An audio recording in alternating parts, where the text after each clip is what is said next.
Hydrogen কয়টা আছে? Nitrogen কয়টা? এক বসানোর দরকার নেই। হাইড্রোজেন কয়টা? 5টা। কার্বন কয়টা? 5টা। মূলের ধারণা ও রাসায়নিক গণনা অধ্যায় থেকে তোমাদের স্কুল বলো কিংবা হচ্ছে বোর্ড পরীক্ষাতে বলো, স্থূল সংকেত কিংবা হচ্ছে আণবিক সংকেত নির্ণয় করা যে টপিকসটা আছে সেখান থেকে একটা প্রশ্ন আসে। ঠিক আছে, আজকে আমরা চেষ্টা করবো হচ্ছে স্থূল সংকেত নির্ণয় করা এই টপিকসটাকে একদম ক্লিয়ার করে দেওয়ার জন্য। তাহলে চলো, যে সমস্যাটা নিয়েছি সেটাও একটা হচ্ছে বোর্ডের প্রশ্ন, দেখি কিভাবে সমাধান করা যায়। বলছে একটি যৌগকে বিশ্লেষণ করে 17.72% নাইট্রোজেন এবং 6.33% হাইড্রোজেন এবং 75.94% কি পাওয়া যায়? কার্বন পাওয়া যায় বলছে আমাদেরকে। মানে স্থূল সংকেত নির্ণয় করতে বলছে। তাহলে তুমি কি লিখবা? দেওয়া আছে নাইট্রোজেনের পরিমাণটা কত আমাদের? 17.72% এবং হচ্ছে হাইড্রোজেনের পরিমাণটা কতটুকু আছে? 6.33% এবং হচ্ছে কার্বনের পরিমাণটা কতটুকু আছে? 75.94%। মনে রাখবা, স্থূল সংকেত নির্ণয় করতে হলে তোমাকে অবশ্যই শতকরা পরিমাণটা দেওয়া থাকবে। ঠিক আছে, এরপরে তোমাকে একটা লাইন লিখতে হবে যে প্রতিটি মোলের শতকরা সংযুক্তিকে, প্রতিটি যে লাইনটা লিখবা বইও তোমাদের লেখা আছে, প্রতিটি মোলের শতকরা সংযুক্তিকে নিজ নিজ পারমাণবিক ভর দ্বারা ভাগ করে পাই। আবারও বলি, প্রতিটি মোলের শতকরা সংযুতিকে নিজ নিজ পারমাণবিক ভর দ্বারা ভাগ করে পাই। এই কথাটা লিখবা আগে। প্রতিটি মোলের শতকরা পরিমাণকে বা শতকরা সংযুতিকে নিজ নিজ পারমাণবিক ভর দ্বারা ভাগ করে পাই। তাহলে কি পাবা? বাংলা কথাটা লিখতে হবে মাস্ট। তাহলে 17.72। তুমি তো বলছো নিজ নিজ পারমাণবিক ভর দ্বারা, তাহলে নাইট্রোজেনের ভরটা কত? 14। কত আসে সেটা দেখবো আমরা। হাইড্রোজেন 6.33, এটা হচ্ছে 1, এবং কার্বন 75.94 ভাগ হচ্ছে কত? 12, কারণ কার্বনের ভর সংখ্যা তো 12, তাই না? আচ্ছা, দেখি তো আমরা। 17.72 ভাগ হচ্ছে 14, এটা আসে হচ্ছে 1.26, আর এটা তো 6.33 থাকবে তোমার, এবং এটা হচ্ছে 75.94 ভাগ হচ্ছে 12, এটা হবে 6.33। কি করলাম আমরা?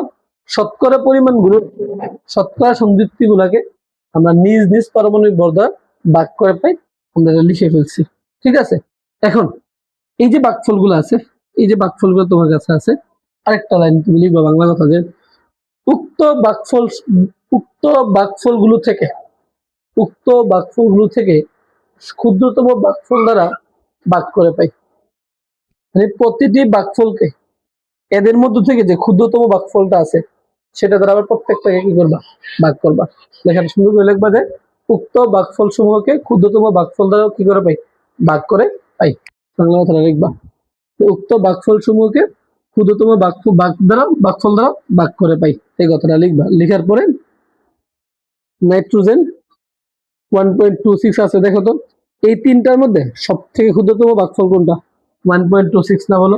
তাহলে 1.26 কে 1.26 দ্বারা ভাগ দিলে এটা মান আসবে 1, এবং হাইড্রোজেন হচ্ছে তোমার কাছে 6.33, এটাকে আমরা 1.26 দ্বারা ভাগ দিব, এবং হচ্ছে কার্বন, এটাকে হচ্ছে আমরা 6.33 আছে, এটাকে হচ্ছে আমরা 1.26 দ্বারা ভাগ করব।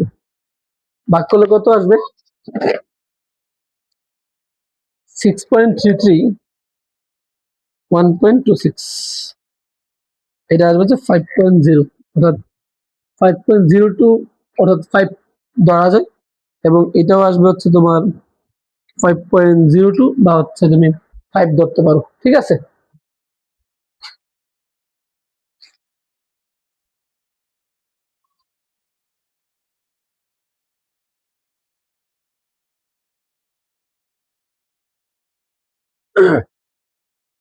দেখো 5.02 যে কথা, তুমি কিন্তু এটা 5 লিখতে পারবা, এটা তুমি কি লিখতে পারো? 5 লিখতে পারবা। কেন আসে নাই?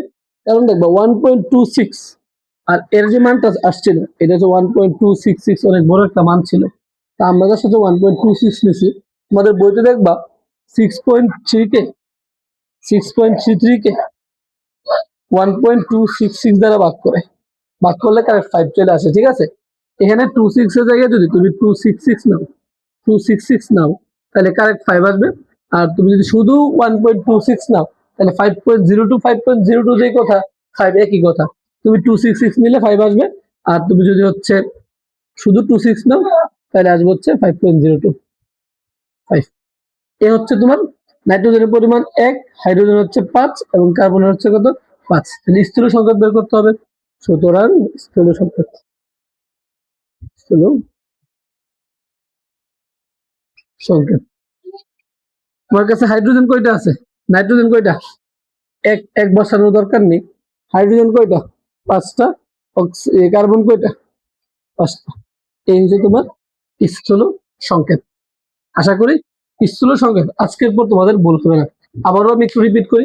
ফার্স্টে তোমার কাছে যে শতকরা সংযুক্তি গুলা থাকবে সেই শতকরা সংযুক্তি গুলাকে প্রত্যেকটা পরমাণু নিজ নিজ পারমাণবিক ভর দ্বারা ভাগ দিবা। এই যে নাইট্রোজেনের ভর হচ্ছে 14, নাইট্রোজেনের ভর দ্বারা ভাগ দিলে হাইড্রোজেনের ভর 1, কার্বনের ভর 12।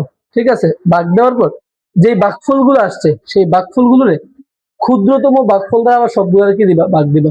ক্ষুদ্রতম কোনটা? 1.26। বাংলা কথাটা লিখতে হবে লাইনটা। নাইট্রোজেন 1.26 কে 1.266 দ্বারা, এটাকে তুমি 266 ধরতে পারো। আর 1.266 একটা বড় মান আসছিল আর কি। তো 6.33 কে 1.266 দ্বারা ভাগ দিবা, 6.3 কে 1.266 দ্বারা ভাগ দিবা। তাহলে নাইট্রোজেন একটা আসছে, হাইড্রোজেন 5টা আসছে, কার্বন 5টা আসছে। স্থির সংখ্যা হচ্ছে নাইট্রোজেন একটা, হাইড্রোজেন 5টা, কার্বন 5টা।